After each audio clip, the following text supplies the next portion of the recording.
Ikhwani wa akhwati fillah, yang semoga kita dimuliakan oleh Allah Subhanahu wa taala, merupakan fitrah yang melekat pada setiap manusia, yaitu memiliki perasaan cinta dan benci.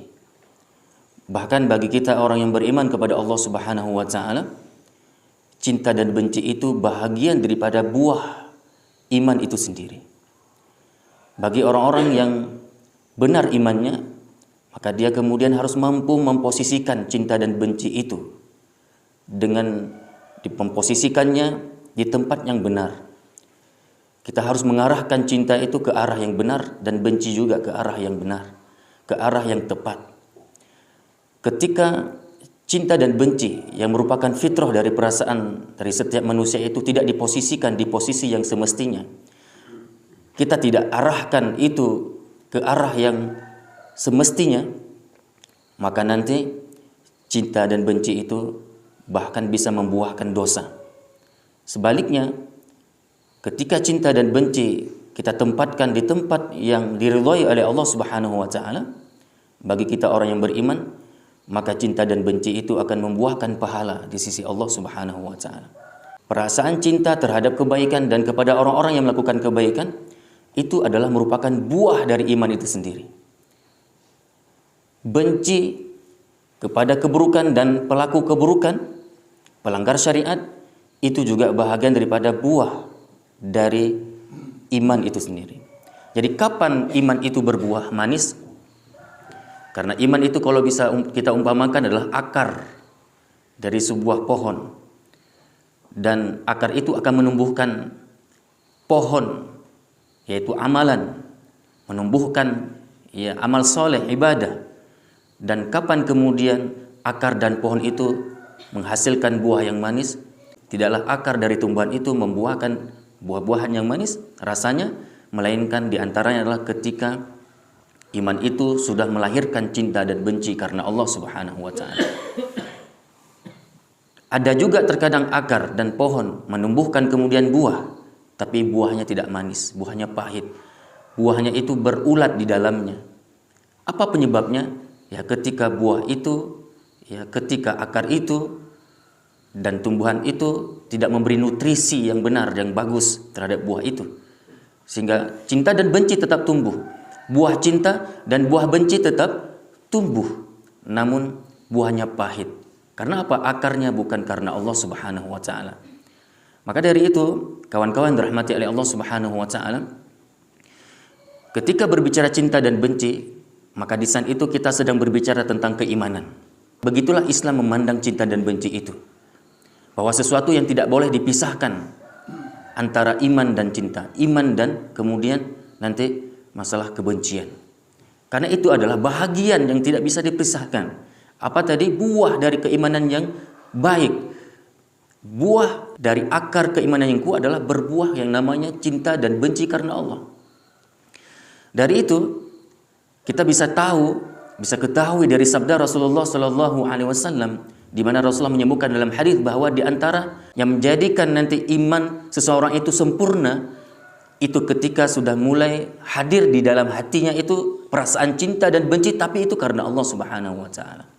Sebagaimana sabdanya dalam hadis Abu Daud. Rasulullah sallallahu alaihi wasallam bersabda, "Man ahabba lillah wa abghadha lillah wa a'ta lillah wa mana'a lillah faqad istakmala al-iman." Barang siapa ataupun siapa saja yang mencintai karena Allah dan siapa saja yang membenci karena Allah, kemudian memberi, bersedekah karena Allah, dan juga dia menahan diri, pelit, dia tidak mau memberi, itu juga karena Allah, maka faqad istakmalal iman. Nabi memberikan natijah dari cinta dan benci, memberi dan pelit karena Allah. Apa natijahnya? Apa hasilnya? Rasulullah memberi pernyataannya kepada kita bahwa itulah di antara kesempurnaan iman, dan sungguh orang itu adalah telah sempurna imannya. Faqad istakmalal iman, maka sungguh telah sempurna imannya. Bahasa coba dari Nabi ketika Rasulullah membahasakan sungguh telah sempurna imannya, Maka apa yang bisa kita logikakan di sini? Seseorang ketika tidak memposisikan cinta dan benci, memberi dan pelit karena Allah, ya, ketika dia mencintai sesuatu yang bukan dianjurkan oleh syariah dan mencintai sesuatu yang bukan karena Allah, ketika seseorang membenci sesuatu bukan juga karena Allah, maka di saat itu maka belum sempurna imannya. Itu logika yang bisa kita pahami di sini. Ya, mafhumul mukhalafah. Pemahaman sebaliknya, ketika Nabi mengatakan kesempurnaan iman seseorang itu ketika dia memiliki rasa cinta benci, ketika dia termotivasi bersedekah dan juga pelit, menahan diri untuk tidak memberi, itu semua karena Allah, itu adalah bahagian daripada kesempurnaan iman. Maka sebaliknya saudaraku, ketika itu bukan karena Allah, maka di situ adalah kita belum sempurna iman. Maka di situ bisa kita ketahui iman kita belum sempurna. Kita memang beriman, kita pasti beriman kepada Allah. Kita memiliki benih-benih keimanan di dalam hati ini. Tapi ingat, iman kita belum berbuah manis. Iman kita belum tumbuh dengan benar. Saudaraku yang dirahmati oleh Allah Subhanahu wa taala. Maka dari itu, ketika Nabi mengatakan man ahabba lillah, siapa yang mencintai karena Allah. Apa makna mencintai karena Allah? Mencintai seseorang karena dia taat kepada Allah. Mencintai karena Allah lah, karena dia pelaku kebaikan. Dia adalah orang-orang yang menebarkan kebaikan, yang hari-hari dalam ketaatan kepada Allah. Yang kemudian dia itu adalah orang-orang yang terjauhkan dari maksiat. Dia tidak mau melakukan larangan-larangan yang Allah larang.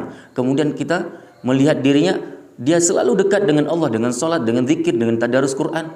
Ada amalan-amalan yang Allah cintai yang dia amalkan selama masa hidupnya, maka kemudian kita mencintai dia karena Allah, karena dia mengamalkan perintah Allah. Kemudian wa abghadha lillah, membenci karena Allah. Kenapa kita membenci seseorang karena Allah? Apa makna membenci karena Allah? Karena dia melakukan larangan-larangan yang Allah larang. Dia melakukan langgaran-langgaran, dia melakukan maksiat, sehingga kita kemudian membenci orang itu karena dia bermaksiat kepada Allah. Itu adalah benci karena Allah. Makanya kemudian begitu pula dengan memberi. Di sini disebutkan 4 hal. Cinta, benci, kemudian apa? Memberi sesuatu. Itu juga harus karena Allah, nggak boleh karena yang lain-lain. Nggak boleh karena ingin mengharapkan ya pujian dari manusia. Ketika kita bersedekah, ketika kita memberi sesuatu, itu benar-benar ikhlas. Yang kita harapkan adalah wajah Allah Subhanahu wa taala. Itu harus semua karena Allah. Karena Allah apa? Kita memberinya karena ini adalah ada kebaikan di dalamnya. Akan membawa kepada kebaikan fisabilillah misalnya. Kemudian ternyata ketika kita pelit, pelit itu ada positifnya juga rupanya. Ketika kita pelit, ternyata tidak semua pelit itu negatif. Tidak semua pelit itu dicela. Apa pelit yang malah dipuji? Pelit yang itu bahagian daripada kesempurnaan iman. Pelit ketika kita tidak memberi harta kita, kita tidak mau mengeluarkan harta kita di jalan maksiat. Kita tidak mau ketika kita memberi harta kita itu akan digunakan di jalan yang salah. Di saat kita menahan diri untuk tidak memberi, dan itu karena Allah Subhanahu wa taala, kita tidak ingin harta itu digunakan untuk bermaksiat kepada Allah Subhanahu wa taala, karena kita tahu bahwa harta itu bahagian daripada nikmat Allah yang tidak dibolehkan untuk kita gunakan malah untuk bermaksiat kepadanya. Di saat itu kita pelitnya adalah pelit terpuji. Pelit itulah bahkan bahagian daripada kesempurnaan iman. Saudaraku yang dirahmati oleh Allah Subhanahu wa taala. Rasulullah sallallahu alaihi wasallam bersabda dalam hadis yang lain. Ya, dalam hadis At-Tabrani, awthaqu 'ural imani al-hubbu fillah wal bughdhu fillah. Rasulullah sallallahu alaihi wasallam menyatakan dalam hadis ini, sekuat-kuatnya tali iman, sekuat-kuatnya tali iman seseorang adalah cinta karena Allah dan benci karena Allah. Ketika dia mencintai karena Allah dan ketika dia membenci karena Allah Subhanahu wa taala.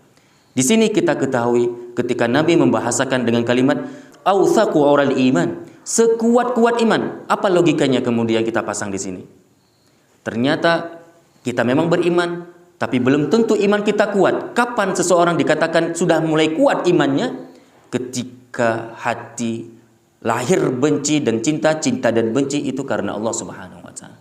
Ketika cinta dan benci itu bukan karena Allah Subhanahu wa taala, maka di saat itu kita belum memiliki kekuatan iman. Iman kita belum kuat. Lemah kali iman kita masih. Lawan kuat apa? Lemah. Iman kita masih lemah. Bukti iman seseorang lemah apa? ketika kita salah memposisikan cinta dan benci dalam kehidupan ini. Kita membenci orang yang malah melakukan kebaikan. Kita malah membenci orang-orang yang sedang berjalan di atas jalan yang benar. Kita malah membenci orang-orang yang taat kepada Allah Subhanahu wa taala. Ketika malah benci itu tertuju kepada mereka orang-orang soleh, orang-orang baik, maka di saat itu menandakan bahwa iman kita sedang bermasalah. Iman kita adalah sedang lemah. Iman kita tidak dalam keadaan baik-baik saja. Ketika kemudian cinta yang kita miliki, perasaan cinta yang kita miliki, kita tujukan, kita arahkan kepada maksiat, cinta kepada pelaku maksiat, cinta kepada orang-orang yang melanggar syariat, cinta kepada orang-orang yang melanggar sunnah Rasul, cinta kepada pembenci Islam. Malah kita mencintai orang-orang yang dimurkai oleh Allah, kita malah mencintai orang-orang yang dibenci oleh Allah. Maka di saat itu yakin, kita harus sadar bahwa cinta kita belum sempurna, iman kita belum sempurna, iman kita belum kuat. Itu bukti kuat atau lemahnya iman seseorang. Maka di dalam mukaddimah penyampaian kami tadi, kita sampaikan bahwa cinta benci itu adalah bahagian daripada keimanan yang gak boleh dipisahkan. Karena buah dari iman itu sendiri adalah ketika lahirnya cinta dan benci karena Allah Subhanahu wa taala. Para jemaah yang dirahmati oleh Allah Subhanahu wa taala, mudah-mudahan apa yang kami sampaikan ini bisa membawa manfaat untuk kita semuanya. Kita padai dengan doa kafaratul majlis. Subhanakallahumma wa bihamdika asyhadu an la ilaha illa anta astaghfiruka wa atubu ilaik. Wa akhiru da'wana alhamdulillahi rabbil alamin. Assalamualaikum warahmatullahi wabarakatuh.